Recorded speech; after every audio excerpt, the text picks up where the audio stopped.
नमस्कार, स्वागत है आप सभी का। मैं हूं आपके साथ पूजा पराशर। अच्छी और सच्ची खबरों में आज हम बात करेंगे नवरात्रि और रामनवमी के पर्व की। चैत्र नवरात्रि का अंतिम दिन यानी कि महानवमी का दिन जब की जाती है मां सिद्धिदात्री की आराधना, जिनकी साधना उपासना करके सभी प्रकार की सिद्धियों की प्राप्ति की जा सकती है। कहते हैं कि मां सिद्धिदात्री की उपासना करने से सभी 9 देवियों के पूजन का फल मिल जाता है। तो नवदुर्गा के 9वें स्वरूप का महत्व और नवरात्रि के सभी दिनों में महानवमी तिथि की क्यों इतनी खास है और क्यों उसको मनाया जाता है, सबसे पहले वो जान लीजिए।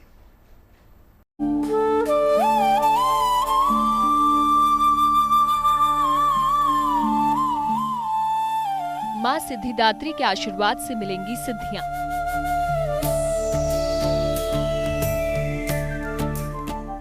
भक्तों को मिलेगा सुख समृद्धि का वरदान।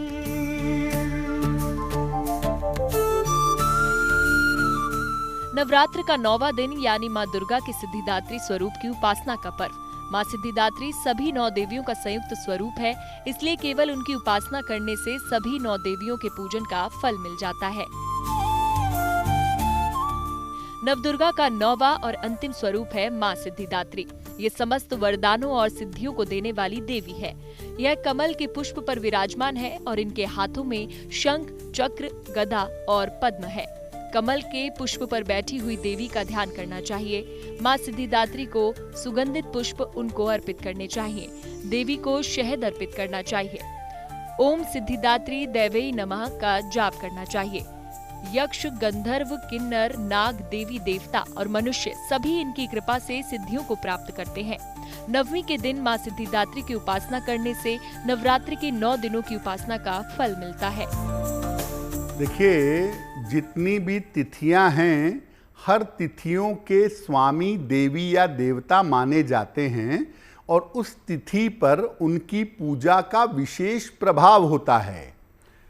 किसी भी महीने की जो अष्टमी तिथि है, उसकी स्वामिनी स्वयं माता दुर्गा हैं। तो अष्टमी तिथि की स्वामिनी देवी स्वयं हैं और नवरात्रि का पावन समय हो और उसमें अष्टमी तिथि आ जाए तो उसकी महिमा बहुत ज़्यादा हो जाती है। एक तो नवरात्रि वैसे भी देवी का समय है और ऊपर से अष्टमी तिथि जिसकी स्वामिनी स्वयं माता हैं, इसीलिए इसको महाअष्टमी कहा जाता है। और अष्टमी तिथि पर 2 कार्यों का विशेष महत्व है। एक कन्या पूजन का और दूसरा मध्यरात्रि में माता गौरी की उपासना का। कोई भी व्यक्ति अष्टमी तिथि पर अपने सामर्थ्य के अनुसार अगर कन्या पूजन करे और मध्यरात्रि में माता गौरी की उपासना करे तो उसके जीवन में कल्याण होगा और मंगल होगा।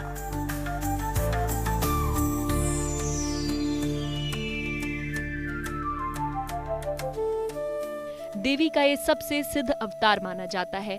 देवता हो या मनुष्य, सभी को सिद्धि देने वाली मां सिद्धिदात्री ही है। इसलिए इनकी उपासना का शुभ फल सबसे प्रभावी, सबसे महत्वपूर्ण बताया गया है। भगवान शिव ने भी सिद्धिदात्री देवी की कृपा से 8 खास तरह की सिद्धियां प्राप्त की थी।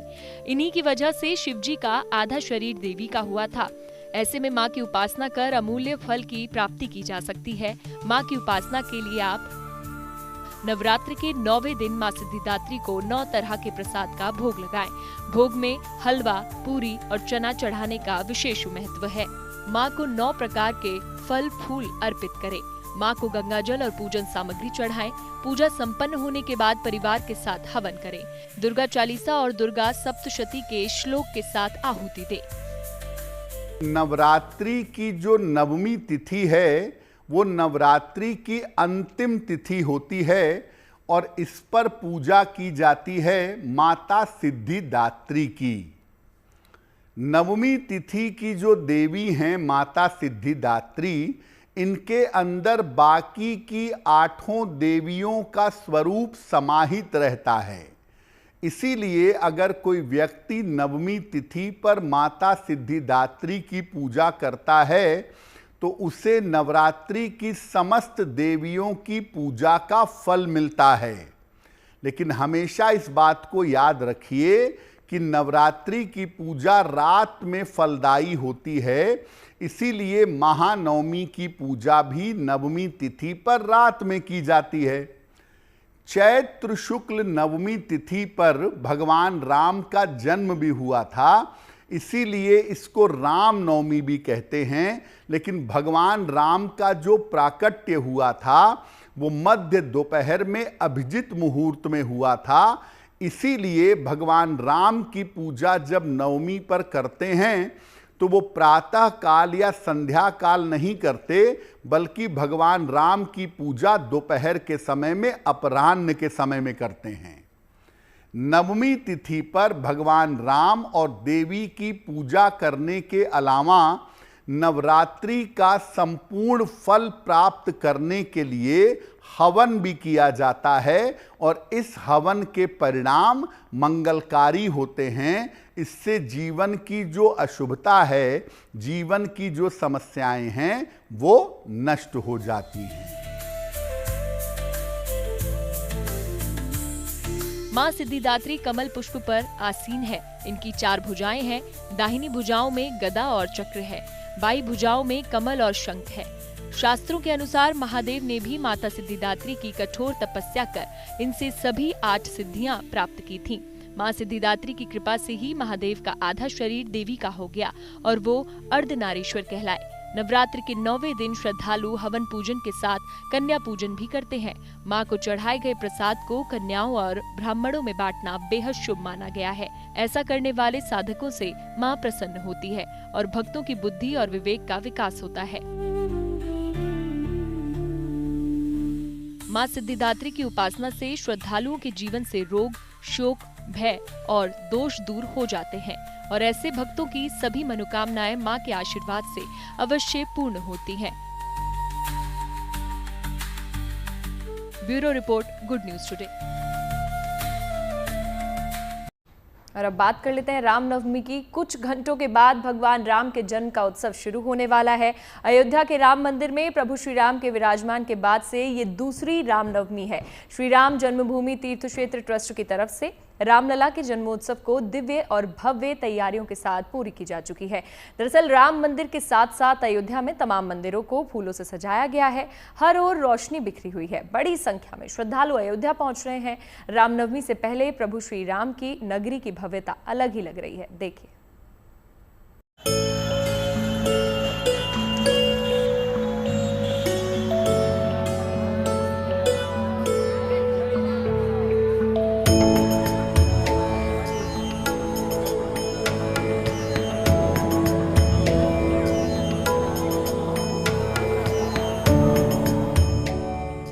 प्रभु श्री राम की नगरी अयोध्या एक बार फिर से सज संवर रही है। सरयू किनारे अवधपुरी में उत्सव और खुशी का माहौल है। अवधवासी अपने आराध्य रामलला के जन्म दिवस की तैयारियों में जुटे हुए हैं। हर ओर उत्सव उल्लास की झलक दिखाई दे रही है। रामनवमी के पर्व को लेकर अयोध्या नगरी में भव्य तैयारी की गई। अयोध्या पहुंच रहे भक्त उमंग में डूबे हैं। उनकी जुबान पर प्रभु राम के नाम का जय घोष है। हर ओर जय श्री राम के नारों का शोर है।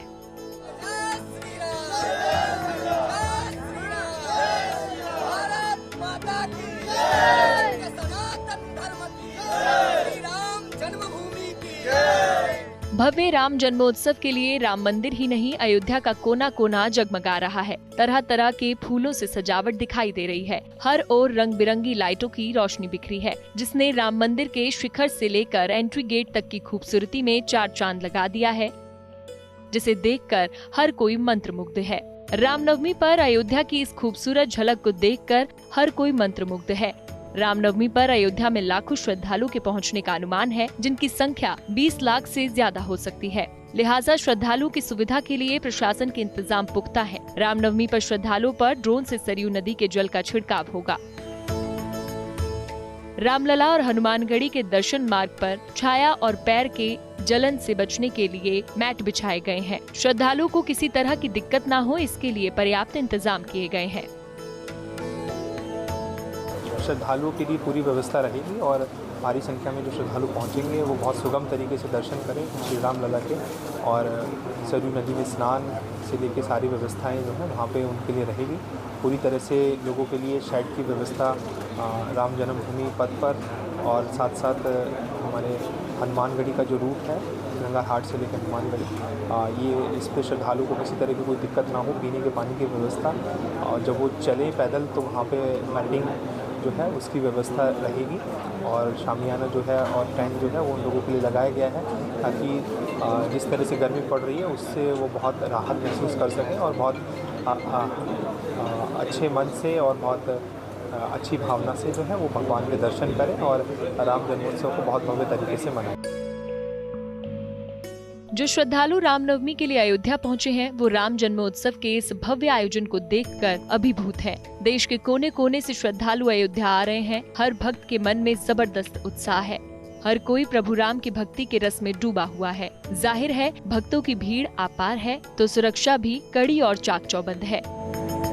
रामनवमी में अयोध्या जी में हमेशा से भारी संख्या में लोग आते हैं। सभी व्यवस्थाएं की गई हैं। भीषण गर्मी को देखते हुए सुरक्षा और स्वास्थ्य के साथ साथ बाकी जो भी आवश्यकताएं होती हैं सुविधाओं की वो भी की गई हैं। तो यहाँ पर हम लोगों ने ड्रोन कैमरे, टीदर ड्रोन के साथ साथ सीसीटीवी कैमरे और अन्य तरह से सुरक्षा व्यवस्था सुनिश्चित कराएंगे। रामलला के मंदिर में विराजने के बाद से ये दूसरी रामनवमी है जिसे इतने भव्य तरीके से मनाने की तैयारी की गई है और इस भव्यता की झलक अयोध्या नगरी में हर तरफ दिखाई दे रही है। अयोध्या रामनवमी के त्योहार पर भव्य दिव्य आयोजन के लिए तैयार है। अयोध्या में हर ओर प्रभु राम की जय जयकार है। Bureau report, good news today. भय प्रगट कृपाला दीन दयाला, बस वो पल आने ही वाला है जब हम सभी अयोध्या में भव्य और दिव्य राम जन्मोत्सव मनाएंगे। यानी अयोध्या से उठी रामलला की जय जयकार समस्त विश्व में अब सुनाई देगी। रामनवमी का भव्य आयोजन के लिए पूरी अयोध्या नगरी सजाई गई है। सरयू तट 2 लाख दीपों से जगमग होगा। श्रद्धालुओं पर ड्रोन से सरयू नदी का जल छिड़काव किया जाएगा, लेकिन सबकी निगाह होगी रामलला के भव्य और दिव्य सूर्य तिलक पर। दोपहर 12 बजे भगवान का जन्म होगा और इसी के साथ भव्य मंदिर में रामलला का दिव्य सूर्य तिलक किया जाएगा।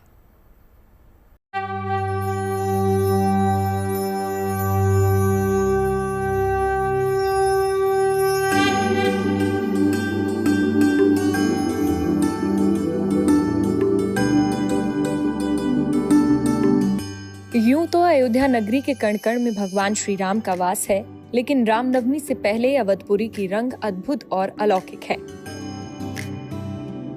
अवधपुरी में हर तरफ राम नाम की गूंज है। हर ओर प्रभु श्री राम की भक्ति के अलौकिक रंग बिखरे हुए हैं। रामनवमी के शुभ अवसर पर श्रद्धालु अपने आराध्य के जन्मोत्सव की तैयारियों में जुटे हुए हैं। रामनवमी के मौके पर भक्तों का उत्साह, उमंग और जोश देखते ही बन रहा है। हर भक्त की सिर्फ एक ही कामना है, अपने आराध्य के दर्शन की। भक्तों में हर्ष है, उल्लास है, जो भव्य मंदिर में भगवान राम की प्राण प्रतिष्ठा के बाद और ज्यादा बढ़ गया है। हर कोई रामनवमी भव्य आयोजन की झलक पाने के लिए बेताब दिख रहा है।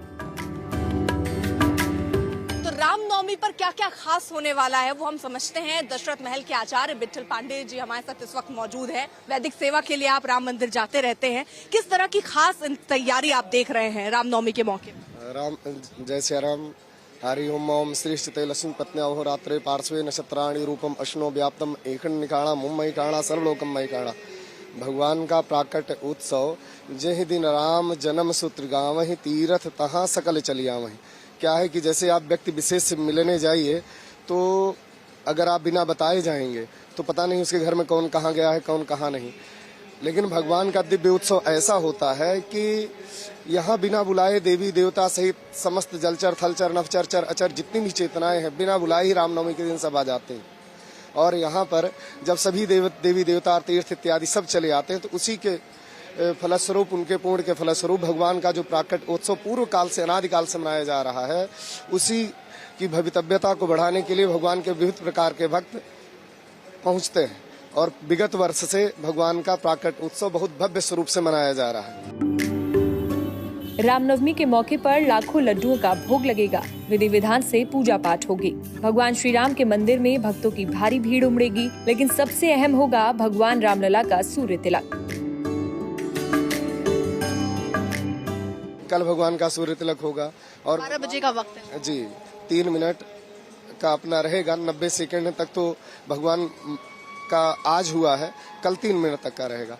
भगवान का 3 लाख लड्डुओं से भोग लगेगा, भगवान का अभिषेक होगा, याज्ञिक कर्म 1 लाख आहुतियां हो रही हैं, वाल्मीकि रामायण का पाठ चल रहा है, रामचरितमानस का अखंड पारायण चल रहा है, अखंड संकीर्तन चल रहा है, नृत्य गान शास्त्रीय संगीत सारी भवितव्यता जिस प्रकार से मनाया जा सके पूरे वैभव के साथ में राम जन्मभूमि दशरथ महल आपके सामने यहाँ पर भी उत्सव भव्य चल रहा है, पूरे धूमधाम से पूरी अयोध्या में मनाया जा रहा है।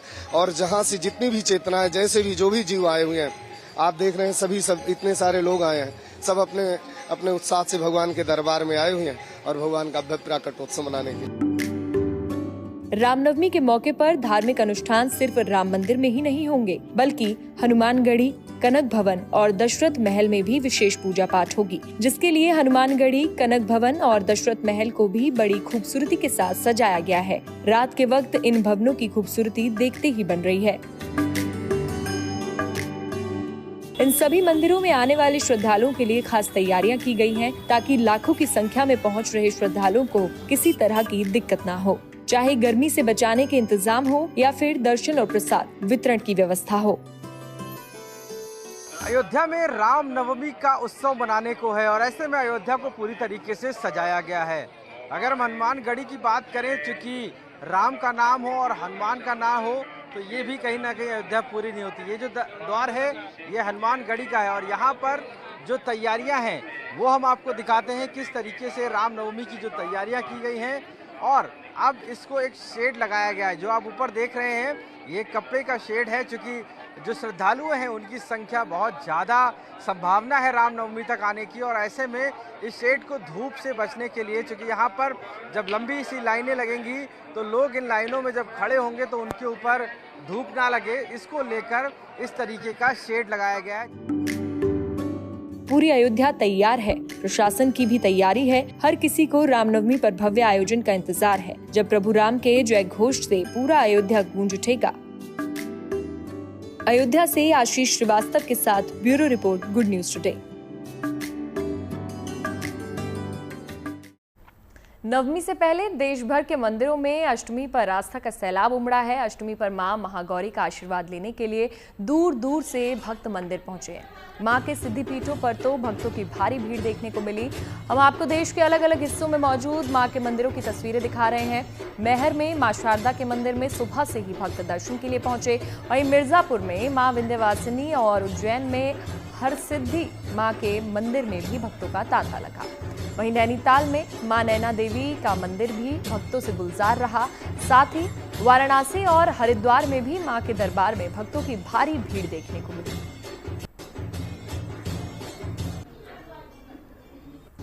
और अब खबर देश के दिग्गज उद्योगपति मुकेश अंबानी के छोटे बेटे और रिलायंस इंडस्ट्रीज के डायरेक्टर अनंत अंबानी की। अनंत अंबानी इन दिनों गुजरात के जामनगर से द्वारका तक पद यात्रा कर रहे हैं और पद यात्रा करते हुए अनंत अंबानी द्वारकाधीश के दर्शन करने जा रहे हैं। अनंत अंबानी की इस अनोखी तीर्थ यात्रा के वीडियो वायरल हो रहे हैं हर तरफ। 28 मार्च से शुरू हुई इस यात्रा का आज 9वां दिन है और कल यानी कि रामनवमी के पावन अवसर पर अनंत द्वारका पहुंचकर द्वारकाधीश भगवान श्री कृष्ण के दर्शन करने वाले हैं। इसके पीछे उनका क्या उद्देश्य है और इस यात्रा से वो क्या संदेश देना चाहते हैं, ये जानने के लिए देखिए हमारी एक खास रिपोर्ट।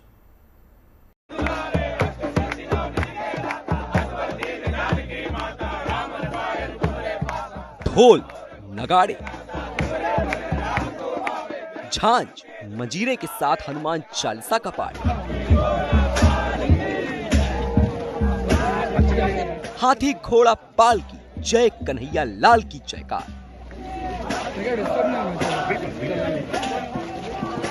इसी के साथ भरपूर उत्साह से ये कारवां द्वारकाधीश भगवान श्री कृष्ण के दर्शन के लिए बढ़ रहा है। गुजरात के जामनगर से भगवान कृष्ण की नगरी द्वारका तक पदयात्रा पर निकले हैं रिलायंस इंडस्ट्रीज के डायरेक्टर और उद्योगपति मुकेश अंबानी के छोटे बेटे अनंत अंबानी। कड़ी सुरक्षा है, लेकिन बड़ी संख्या में आम लोग भी इस पदयात्रा से जुड़ गए हैं। धूप और गर्मी से बचते हुए तड़के मुंह अंधेरे अनंत अंबानी की अगुवाई में यह काफिला तेजी से आगे बढ़ रहा है। मैं सब लोग का आभार करता हूँ। मुझे पता नहीं था कि इतने लोग साथ में जुड़ेंगे और आएंगे, और मैंने उनका बहुत बहुत आभार मानता हूँ। और बस श्री द्वारकाधीश का कृपा है और हम सब श्री द्वारकाधीश की सेवक हैं। अनंत अंबानी की पदयात्रा का आज 9वां दिन है। इसका मकसद द्वारकाधीश के चरणों में शीश झुकाना और उनका आशीर्वाद हासिल करना है। ऐसे ही जैसे आपको मैंने कहा, मुझे भगवान के दर्शन पाना था और सोचा कि मुझे सपना में आया कि मुझे चलकर श्री द्वारकाधीश राजधिराज के पास अपना माथ लगाना है, उनके पाँवों में, उनके चरणों में अपना माथ लगाना है। तो मैंने एक सोच अपना ली और शुरू कर लिया और आज हम यहाँ पहुँचे। और अनंत अंबानी की धार्मिक और आध्यात्मिक यात्रा का ये कारवां अब काफी आगे बढ़ चुका है। खास बात है कि बागेश्वर धाम के पीठाधीश्वर धीरेन्द्र शास्त्री भी इस यात्रा में शामिल हो चुके हैं। धीरेन्द्र जी मेरे खास, मैं उनका बहुत बड़ा फॉलोअर हूँ और मैं बागेश्वर धाम का बहुत मानता हूँ। और धीरेन्द्र जी जो लोगों के लिए कर रहे हैं और हिंदू धर्म के लिए कर रहे हैं, बहुत बड़ी बात है। अनंत अंबानी रोज सुबह 4 बजे से पदयात्रा शुरू करते हैं, जो सुबह 7 बजे तक जारी रहती है। इसके बाद यात्रा जहां पहुंचती है, वहीं से अगले दिन सुबह 4 बजे दोबारा अनंत आगे बढ़ना शुरू कर देते हैं। भगवान के प्रति अपनी अटूट श्रद्धा और आस्था के कारण अनंत इस यात्रा पर निकले हैं। बट ये हम सब तो भगवान के ही खिलौना है और भगवान नहीं हमें, हम सब भगवान के सेवक हैं। आप, मैं, हम सब भगवान के ही सेवक है और जो भी है भगवान का ही है, जो भी हमारा है वो भगवान का ही है। तो उसी भगवान के सेवा में मैंने सोचा कि हमारे घर है जामनगर में, तो वहाँ से हम चलकर द्वारकाधीश की तरफ जाए। और ये भगवान का ही शक्ति है और भगवान का ही दिया हुआ सब कुछ है। तो बस उनकी माथा टेकना है, उनके ही तक पर जाके माथा टेकना है और द्वारकाधीश का आशीर्वाद लेना है। जैसे जैसे अनंत अंबानी आगे बढ़ते हैं तो बीच रास्ते में लोग उनका स्वागत करने के लिए जमा हो जाते हैं। स्थानीय लोग भगवान द्वारकाधीश और देवी देवताओं की तस्वीरें उन्हें भेंट करते हैं। महिलाएं तिलक लगाती हैं। अनंत अंबानी भी बड़ी गर्मजोशी से लोगों से मिलते हुए आगे बढ़ते हैं। यात्रा के दौरान जिस तरह से अनंत स्थानीय लोगों से मिल रहे हैं, उसे देखकर कहा जा रहा है कि उनमें धीरू भाई अंबानी यानी उनके दादा की झलक दिखती है। मैं मेरे दादाजी का और दादी जी, नाना नानी जी और माता पिता का आशीर्वाद से ही चलता हूँ। और अगर मैं उनके 2% तक भी पहुँचूँ तो ये बहुत बड़ी बात है। धीरू भाई का तो मैं कभी भी धीरू भाई जितना बड़ा या धीरू भाई जितना सफल नहीं बन सकता। ये मैं कोशिश करूँगा कि हमेशा मैं उनको खुश करूँ और उनके राय पर चलूँ और मैं मेहनत करूँगा उनके सपने को पूरा करने और पिताजी और माताजी के सपने को पूरा करने।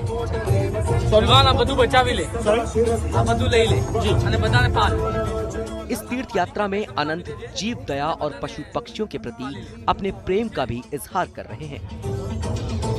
यात्रा के 5वें दिन उन्होंने एक गाड़ी पर लदी ढेर सारी मुर्गियों की जान बचाई, जिन्हें बिक्री के लिए ले जाया जा रहा था। चलो आगे। इसके अलावा कहीं भी रास्ते में गाय दिखती है तो वे उन्हें केले और फल भी खिलाते हैं और लोगों को ईश्वर के प्रति प्रेम का संदेश भी देते हैं। भगवान का दिया हुआ सब कुछ है हम सबको, और हमें बस भगवान से मांगने से ज़्यादा भगवान जो देता है उससे खुश रहना चाहिए और भगवान के प्रति प्रेम रखना चाहिए। और भगवान के प्रति हम सबको प्रेम रखकर और भगवान के चरणों में माथा टेक कर भगवान से हमेशा शुक्रिया अदा करना चाहते हैं। अनंत अंबानी की ये पदयात्रा 6 अप्रैल यानी रामनवमी के दिन द्वारकाधीश मंदिर में संपन्न होने की संभावना है। इसके बाद 10 अप्रैल को अनंत अंबानी का जन्मदिन भी है। माना जा रहा है कि अनंत अंबानी अपना जन्मदिन द्वारिका में ही मनाएंगे।